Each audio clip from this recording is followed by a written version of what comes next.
karfe 7 agogon Najeriya, Nijar kamar da Chadi, karfe 6 kenan agogon TU da Ghana. Sashen Hausa na Radio France International kuke sauraro kan mita 19:22 gajeren zango. Nasiru Sani. Mai sauraro, Assalamu alaikum, barkamu da kasancewa a shirinmu na safiya ga kanan labarin duniyar.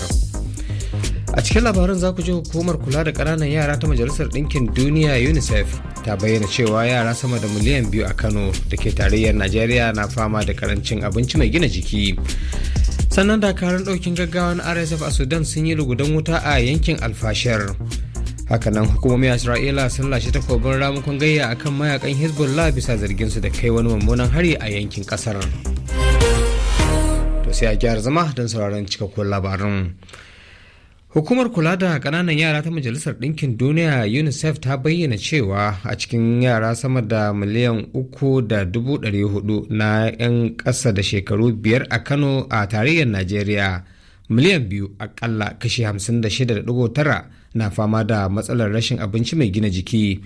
Babban jami'in ofishin na UNICEF a Kano, Malam Rahama Rihud Muhammad ne ya bayyana hakan a lokacin ƙaddamar da taron makon kiwon lafiya na mata masu juna biyu na shekara ta 2024 da aka kaddamar ko kuma aka gudanar a asibitin Shaka Tafi na unguwa 3 da ke karamar hukumar Tarauni na jihar Kanan, Nigeria.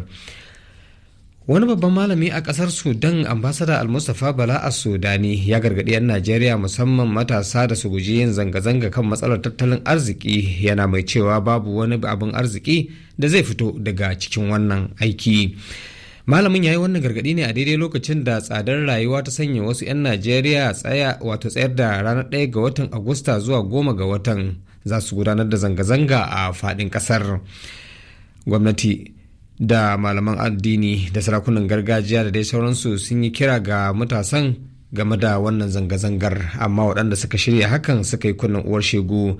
Da yake jawabi dangane da halin da ake ciki a wa'azin gabanin huduba a masallacin Sultan Bello da ke Kaduna, Najeriya, malamin ya gargaɗi matasa da kada su baiwa mayakan ko kuma makiyan ƙasar damar ruguza ta.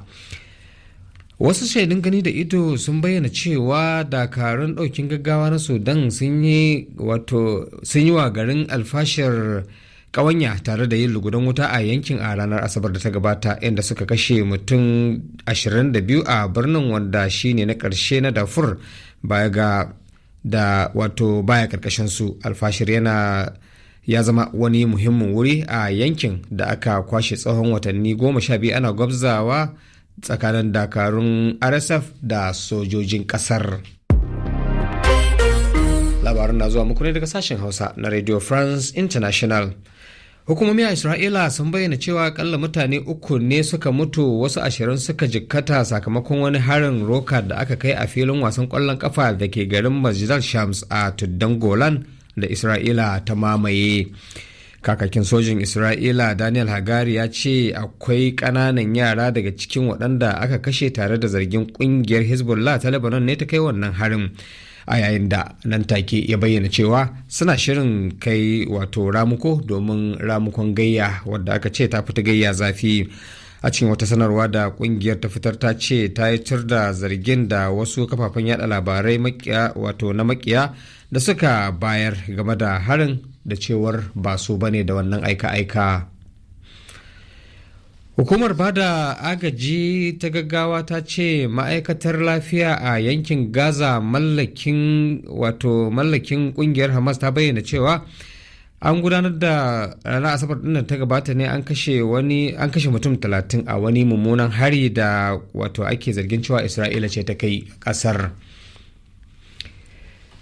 Yanzu lokaci ne da za mu je ga Hamis Sale da ke dandalin gasar Olympics a Paris na kasar Faransa domin jin irin wainar da ake toyawa.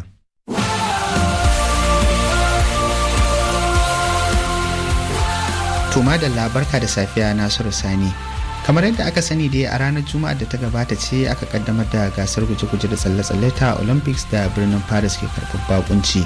A jadawalin kasashen da suka fi lashe lambobin yabo kawo yanzu a wannan gasa su ne kasar Australia ke jagorantar teburin, inda ta lashe lambar zinari guda 3 da lambar azurfa guda 2, wanda hakan ya sanya take da jimallar lambobin yabo 5. sai kasar China da take a mataki 2 da lambar zinari 2 da lambar tagulla 1. Ƙasar Amurka ce ke a mataki na 3 da lambar zinari 1, lambobin azurfa 2 da kuma lambobin tagulla 2.